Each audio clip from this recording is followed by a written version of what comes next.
Hello, everyone. Welcome to Canadian Yorker. Good morning to everyone live on uh on YouTube today. So you're coming here. I'm coming here with another live stream, um, talking, talking about the soccer world, and in this live stream, we're going to be discussing the actual information coming about the forthcoming World Cup in 2030. Apparently there's been some situation that's been happening currently this year, which has impacted, which has been impacted by the 2030 World Cup that's upcoming in about 4 years or 5 years from now.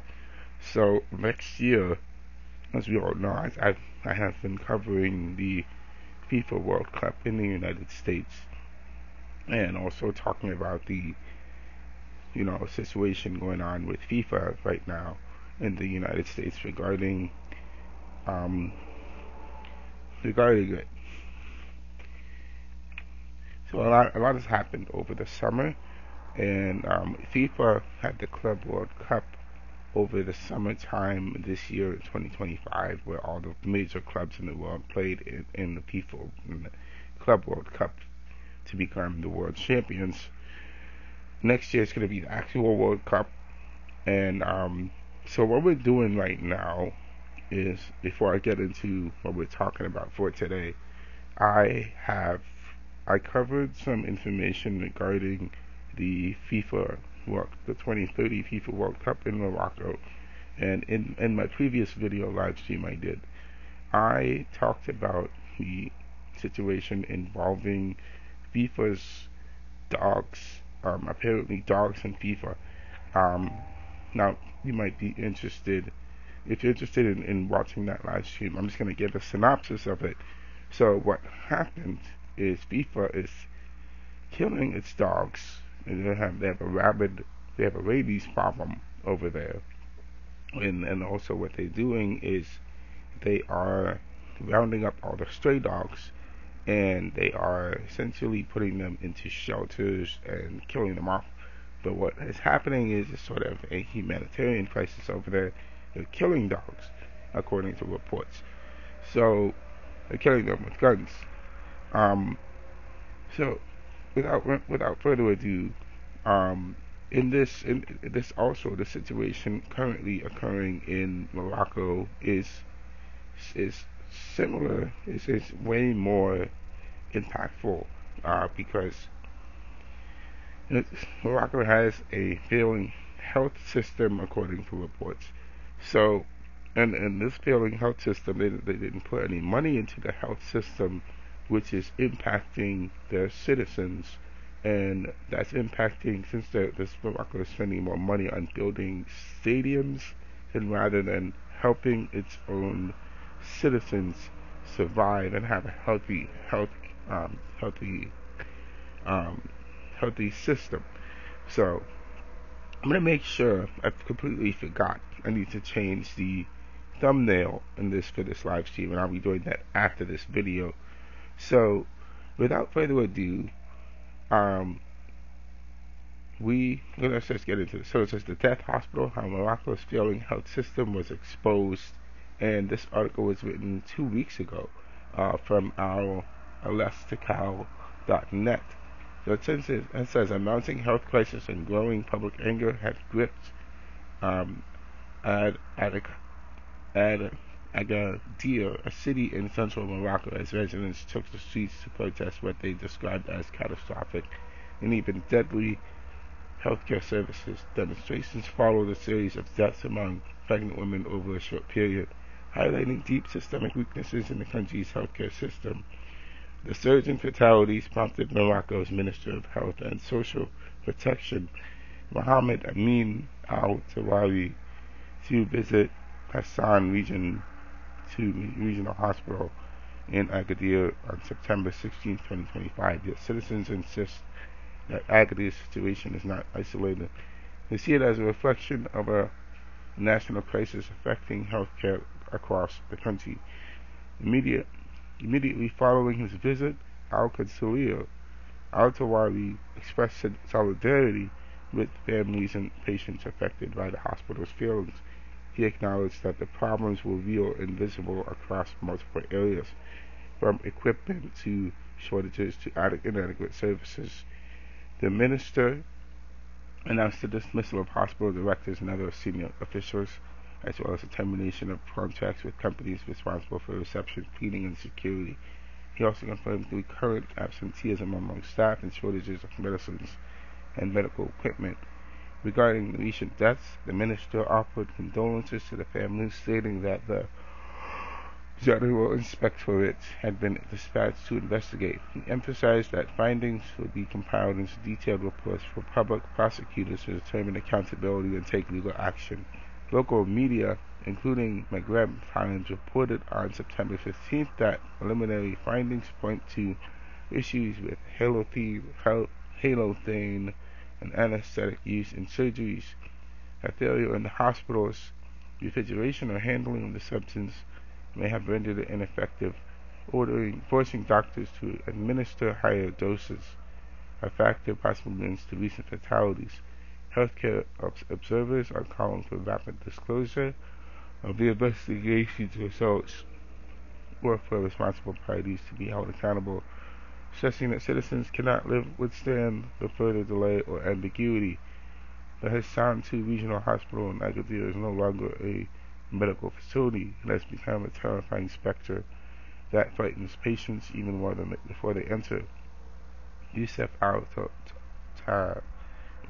a local resident, he described a system where patients face psychological barriers at the entrance, malfunctioning equipment, and long waits, and are often forced to purchase essential medicines outside the hospital, even in urgent cases. Al-Tawil identified the most severe crisis as the repeated deaths of pregnant women over a short period, which ignited two major public protests outside the hospital. Citizens took to the streets to demand accountability and to sound alarm over what they see as an escalating national healthcare emergency. Activists rejected these measures as insufficient and called on the minister to resign, citing among other reasons his alleged lack of knowledge about the inner workings of the healthcare sector. So journalist Mustafa Alfan said, instead of promptly resigning, which would be the least he could do, the health minister remains part of the problem. He is a symptom of the systemic failures that plague Morocco's entire healthcare system, not just Agadir. On September 16th, Al-Khan criticized the minister on Facebook, saying instead of resigning quickly to prevent the spread of anger and protests to other regions facing the same healthcare crisis, he was supposed to see the minister preparing scapegoats. He was surprised to see the minister preparing scapegoats. He remains in office as if he were the savior, refusing to take responsibility for what happens in his sectors. Personally, I'm shocked by such reckless and misleading decisions. Responsibility is primarily political. The top officials must step down before any minor dismissals can make sense. Removing low-level staff only to spread the crisis because these employees deserve solidarity, not scapegoating from a minister unfit for his position. He also condemned the government as a whole, describing the situation as Agadir and beyond as a clear example of political failure, driven by a leadership focused on public procurement deals rather than addressing real failures. The National Organization for Human Rights and Anti-Corruption echoed these concerns, warning on September 16th that Morocco's healthcare system faces serious deterioration, reaching near total collapse, while citizens' cries for help rise from Agadir to other cities. In a September 16th statement, the organization blasted Morocco's health system as abnormal and distorted, run by outsiders with no vision or expertise, and treated like a private company chasing profits while poor citizens are left alone to face pain and disease. It highlighted the most alarming aspect of the collapse, appointing ministers to and officials with no medical experience. How can someone who has never worked in healthcare or experienced in the challenges of public hospitals manage such a sensitive sector? The statement asks. According to the organization, the appointments reflected political and favoritism rather than competence. The results said it is hasty decisions, failed programs, wasted budgets, and patients as the primary victims. It recommended the dismissal of all officials directly responsible for the collapse, including the minister and his administrative team. The statement argued that the current minister, Mohammed Emil Al-Tawari, is unfit to lead the health sector. He was not appointed to reform hospitals or support medical staff. He was placed here to maintain control of contracts for drugs, labs, and private hospitals, while poor citizens continue to die daily in public facilities, it said. Critics also pointed to Al-Tawari's professional background, noting that he has no direct experience in healthcare. He previously served as vice president of the Aksal Group, owned by Sarwar Idrisi, wife of Prime Minister Aziz. I can't even say his last name. Forgive me if I cannot say the man's last name. Prime Minister Aziz, let's just say that's him. And as the head of Akanuchi's office, when the latter was Prime Minister of Agriculture and Fisheries, roles unrelated to public health management. Journalist Yunus Maskin described the Agadir events as just another chapter in a series of similar stories across Morocco. He cited a recent tragedy at Moulay Youssef Hospital in Rabat, where 4 patients died at once in ICU amid reports of oxygen system failures, and the official statements that failed to convince anyone. In Fez, Maskin reported authorities uncovered a network within a public hospital allegedly involved in the deaths of children undergoing cancer treatment. Meanwhile, at Les Oranges Hospital in Rabat, an infant died and 5 newborns' conditions worsened, prompting the ministry to launch an urgent investigation. A recurring pattern: tragedy first, investigation second, and eventual forgetfulness. In the last, a mother and an infant died in a public facility while unions demanded a neutral investigation. According to Maskin, would change nothing but the formal language used. He argues that these incidents are not isolated, but form of a broader map of eroding public trust in Morocco's hospitals. The problem is not just scarce funds or the broken equipment or staff shortages, he wrote. It is a systemic failure that has made protests outside hospitals the norm, when these institutions should be the source of reassurance and a last refuge for patients.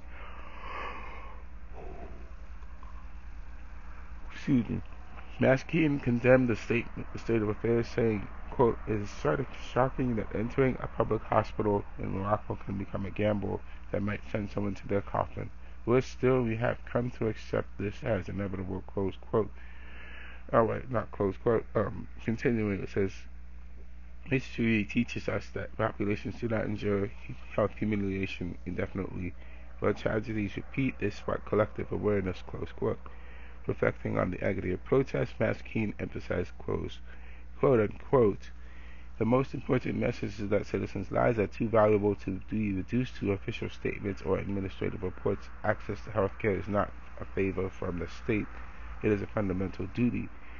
Former MP Rehab Hanein echoed these warnings, stressing on September 14th that hospital protests are coming, and we cannot cover the sun with a sieve.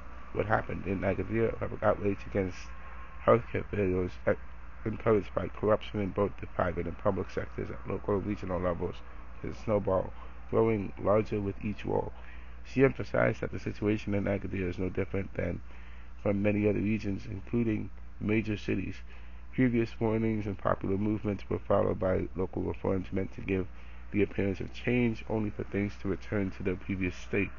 Healthcare in Morocco is not a luxury, it is a right that cannot be compromised or postponed under any pretext. The right to health is linked to the most fundamental human right, the right to life, Hanein said. Hanein also said, quote unquote, "It is no exaggeration to describe public hospitals today as disaster zones. God help those forced to rely on them." Wow, that is quite a mouthful. It is bad. The healthcare situation in Morocco is bad, very bad, and FIFA actually wants to invest money into Morocco. Morocco's are barely struggling by themselves to actually get to that point.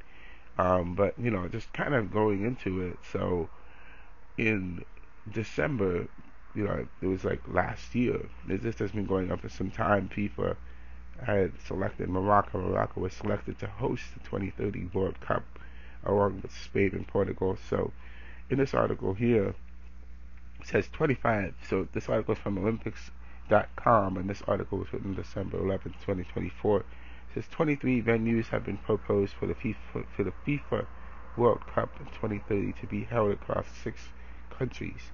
Record 6 countries. So Spain, Portugal, and Morocco were the main hosts for the men's football tournament in a year where the World Cup will celebrate its 100th anniversary. That's in 5 years. It is the first time where the competition will be played in Spain for 48 years, and the first time ever in the latter two. For its centenary celebrations, the first 3 matches of the 2030 World Cup will be held in Uruguay, Argentina, and Paraguay.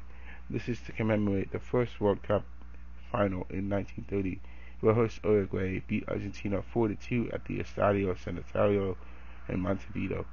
Meanwhile, Paraguay will host the match as it is the home of CONMEBOL, the South American Football Confederation. The rest of the tournament will be played across the 3 main host nations, with the finals to take place at July 21st, 2030. Where the final will be held is yet to be determined. There are 23 stadiums put forward as part of the bid, which is confirmed by FIFA and its members at the extraordinary FIFA Congress on December 11th, 2024. So I'm not going to read all the places where where they're going to hold their stadiums, but you can read on the article here. I did post all the links for these articles in the description box below, for everybody to check out. But they are going to be hosting the 2030 FIFA World Cup in Morocco, Spain, and Morocco, Spain, and Portugal, in 3 countries mainly, but also in Paraguay, Uruguay, and Argentina. And those are all football, soccer heavy countries. But the situation of the healthcare situation in Morocco is bad. In honesty, Morocco needs to start spending money to put money towards improving its healthcare situation. They're getting them, putting money towards building their stadiums in Morocco. They should also improve their healthcare, um, improve the condition of their healthcare situation, because it is pretty bad in 2025, and they should work on really improving it within the next 4 years, within the next 5 years. And there's still some time, we're right near the end of 2025. It's already October, and there's only 2 more months left before this year is actually over. So that remains to be seen, to see if the situation, for the healthcare situation, will improve.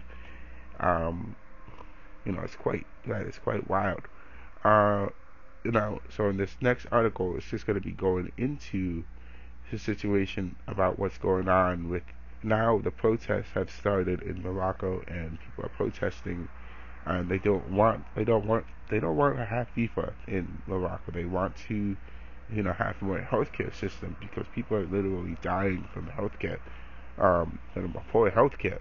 Um, that is quite wild. So in this happened way back in the protests started happening way back in March of this year. So now it's been going on for 4 months, and the protests have been happening, and still nothing has happened. And May 10th, 2025, there's this article from RFI.com, RFI.France, says how football mega tournaments became a lightning rod for Morocco protesters. So it says, rallied by online collectives including Gen Z, 212, and Morocco Youth Voices, thousands of mainly young Moroccans took to the streets in a dozen towns and cities last weekend, waving placards and shouting slogans. Stadiums are here, but where are the hospitals? Although the estimated £6 billion, I'm going to say €6 billion, cost of building and revamping stadiums and roads for the World Cup appeared to be the main conductor for their anger. The month-long Africa Cup of Nations that starts on December 20th could bear the brunt. So the Africa Cup of Nations is going to be happening, is it this year? So football. So says Abdurrahim Bukira, professor of psychology of sport at Hassan I University in Satat, said, quote, "Football is much more than entertainment or sport." He said, quote, continuing, "It is a vehicle for national pride and identity and a perfect tool for the social cohesion and inclusion if it is used the right way. But football also exposes structural weakness such as inequality, lack of spaces, and societal exclusion." Close quote. The Confederation of African Football, the CAF, which organizes the biennial Cup of Nations, declined to comment about the protests, which according to the Moroccan Interior Ministry have left at least 589 police officers as well as 50 civilians injured, and that's to add to nearly 500 arrests. The 35th Africa Cup of Nations was handed to Morocco in September 2023, a year after Guinea was stripped of hosting duties due to its lack of progress on revamping stadiums and roads. A week later, Morocco's football administrators were celebrating anew. The bosses at FIFA World Football's governing body awarded them co-hosting duties with Portugal and Spain for the centenary edition of the World Cup in 2030. 2 years on, with protests in their second week and Gen Z 212 calling for the resignation of Prime Minister Aziz, a poser has emerged for Moroccan politicians and football tournament organizers. Now they have been questioned. How can they effectively appease the dissatisfaction to ensure a friction-free Cup of Nations and show the demonstrators that they are responding? Tahani Brahma, the researcher and Secretary General at the Moroccan Association of Human Rights, told RFI, quote, "Moroccan youth are taking to the streets to call for functioning hospitals, quality schools, and decent jobs. They're rejecting the reality of billions being spent on stadiums for the World Cup, while basic services are collapsing. Most importantly, Moroccan youth do not want promises, they want rights." They want their rights, close quotes. People born between 1995 and 2010 make up the fifth of Moroccan's population of 38 million. In August, Moroccan's national statistics offered reported unemployment rates of 35.8% for 15 to 24-year-olds and 21.9% for 25 to 30-year-old people. The demographics' ability to mobilize swiftly and locally on the streets via platforms such as TikTok and Discord have transformed them into an unpredictable mass with probable reasons for anger, such as string of deaths on a maternity ward in Agadir that they say are evidence of the public health sector's shortcomings. Prime Minister Aziz, who is also mayor of Agadir, responded to protests outside a hospital in early September by acknowledging that the center has been facing problems for decades. The billionaire fuel and media tycoon insisted that the government was in the process of building and upgrading hospitals across all the country's regions. Data from the World Health Organization suggests that quest could be long. In 2030, the World Health Organization showed Morocco having 7.7 medical professionals per 10,000 inhabitants, and far fewer in certain regions, including Agadir, with 4.4 per 10,000. The World Health Organization recommends 25 per 10,000. The government has also been accused of failing to adequately help victims of the earthquake that struck Morocco's Atlas Mountains on September 8, 2023. More than 2,900 people were killed and 5,500 people were injured during the 6.8 magnitude tremor and its aftershocks. Just 2 years on, the Crown Prince Moulay Al Hassan inaugurated the 68,000-seat Prince Moulay Abdullah Stadium in Rabat. Amid the pomp and ceremony for the heir to the throne, officials cooed over how old the stadium was demolished and replaced within 2 years with the state-of-the-art venue that will host the first match of the Cup of Nations as well as the final. A few days later, a dozen earthquake survivors congregated in the front of Morocco's parliament as part of a public plea to the government to take reconstruction aid as seriously as World Cup projects. Brandishing banners with the names of villagers destroyed during the earthquake, they chanted, "Quake money, where did it go?" to festivals and stadiums. While Gen Z, 212, and other organizers are urging peaceful protests, there have been reports of violence in several smaller towns over the past week, including 3 deaths in the village of Bakia, near Agadir on Wednesday night. Officers fired on protesters in legitimate defense after they allegedly tried to storm a police station, the authorities said.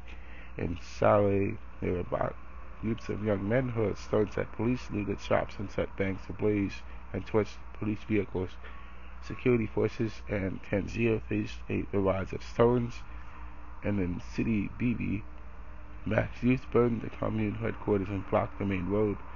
Gatherings since then have been largely peaceful, but the shadow of unrest may be enough to worry tourism chiefs. Tourism contributes significantly to Morocco's economy, accounting for 7% of its GDP. Between January and the end of August 2025, Morocco welcomed 13.5 million visitors, a 15% rise on a similar period in 2024, said the Ministry of Tourism. The 2025 Cup of Nations is expected to improve these figures, with the numbers arriving in Rabat, Agadir, and Casablanca, Fez, Moroccans, and Tangier for the tournament could be affected if a threat of protests and violence were to stalk the 9 venues. Sports sociologist Bakira suggested it was the opposite of the image of the Moroccan administration hopes to project. Football is also a soft tool of power. He said, quote unquote, football is a soft tool of power, hosting big tournaments, improving infrastructure, and attracting global attention shows that football functions beyond sport. It is ways to project a modern image and engage internationally. He also pointed out over the benefits at home. Events like the Cup of Nations and the World Cup also create employment, bring in more tourists and investments, and all that helps in our socio-economic development. But with young protesters demanding fundamental reform, there is no guarantee that logic will convince them. He said, quote unquote, young people in Morocco have been suffering for a long time, and not only young people but the entire population, said human rights campaigner Obama. Young people are demanding freedom and dignity, and I think these demands will only increase. So, man, it's great. It seems to be really good that Morocco wants to have this Cup of Nations, the Africa Cup of Nations, and the World Cup, but it's just not possible. It may not be with these protests happening. They have a failing healthcare system that is definitely impacting the young people. And I mean, in the very first article I read, if they have issues with the newborns, with helping young mothers and newborn babies, as well as dealing with with people who are in very serious need of emergency care in their country. So that is a very serious problem that is happening in Morocco, and it has been going on for some time, and the fact that they're spending so much money on the stadiums is quite a shame that this is happening. So, I'm gonna have to end this live. I'm gonna have to end this live stream on this article here. I would like to continue. I definitely want to continue talking more about this later on tonight. I will come back and talk more about this, but before I end the stream, let me just end it by reading this last article right here, which is from Reuters.com, which came out September 4th, 2025, last month. So it says, Morocco is set to Morocco to set up judicial communities in its stadiums for the 2030 World Cup. So, it says here, Morocco is planning to set up judicial committees in stadiums to swiftly handle potential offenses by fans during the 2030 World Cup. It will co-host with Spain and Portugal. Justice Minister Abdel Khalif said the movements among various judicial reforms taking place ahead of the tournament to prevent courts from being overwhelmed by minor cases. Justice Minister Abdel said, he said, quote unquote, committees presided over by prosecutors working with judicial and security services inside stadiums will ensure swift handling of incidents while respecting due process, he said in a written response to questions. Morocco expects the events to boost visitor arrivals to 26 million in 2030, up from 17.4 million in 2024. To shape its legal standing, Morocco is examining previous sporting events such as including recent Olympic Games and past World Cups, the minister added. Morocco will sign a judicial cooperation agreement with Spain and Portugal to speed up any potential extraditions or case transfers and to provide mutual legal assistance.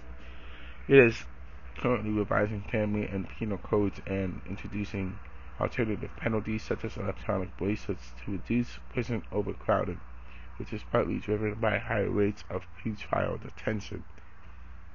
Concerning alcohol consumption in fan zones, President Abdel said, Justice Minister Abdel said, Morocco had always been able to balance its cultural traditions with openness and international expectations. While alcohol is available in predominantly Muslim Morocco, public drinking is banned. And he said, continuing, quote-unquote, discussions are ongoing about possible regulatory frameworks to address practices common among international supporters, including alcohol consumption strictly within design zones and under clear, defined conditions. Additional preparations would include multilingual judicial counters to assist foreign visitors, specialized training for judges in sports tourism and consumer disputes, and expanded use of mediation, and alternative dispute resolution to ease court workloads, he said. That's President Abdel Ouabi, Justice Minister Abdel Ouabi said, the 2030 World Cup will not only be a sporting celebration, but also a demonstration of Morocco's political will to modernize its legal system and so that justice can serve both citizens and international partners. Morocco has announced its major infrastructure upgrades ahead of the tournament, including new stadiums, expanded rail and airport networks, increased hotel capacity, and urban renovations. So there we have it. So Morocco is spending money on its infrastructure, on its building new stadiums, and improving its train system and airport systems, and improving its hotels and other urban renovations. Now, some of this money can definitely go towards improving its healthcare system, which would be really helpful for its citizens and also for international visitors. So that's something that they really need to focus on, obviously, because this is a big problem that they have going on in their country at the moment before they start hosting the World Cup in the Africa Cup of Nations. They need to deal with this issue, and that is something that they have to deal with. I'm gonna have to stop this live stream right now, and I'm gonna come back later tonight and continue it, and we'll talk more about the situation ongoing with Morocco and what's going on, and because I don't have the time. So we have to stop here. I'm gonna cut this live stream short. I apologize for everything, but I'm definitely gonna come back, and we're gonna readdress this issue in another live stream and a second live stream. So this will be part one. Part two will be later tonight, and I will see you guys later tonight, and we'll continue a discussion on what's going on in Morocco with this situation, because this is a crazy situation, to be honest with you. It's quite crazy. So don't forget to like, share, and subscribe, everyone. Hope you guys enjoyed this live stream. I'll see you guys in the next one, and I'll just enjoy the rest of the day, and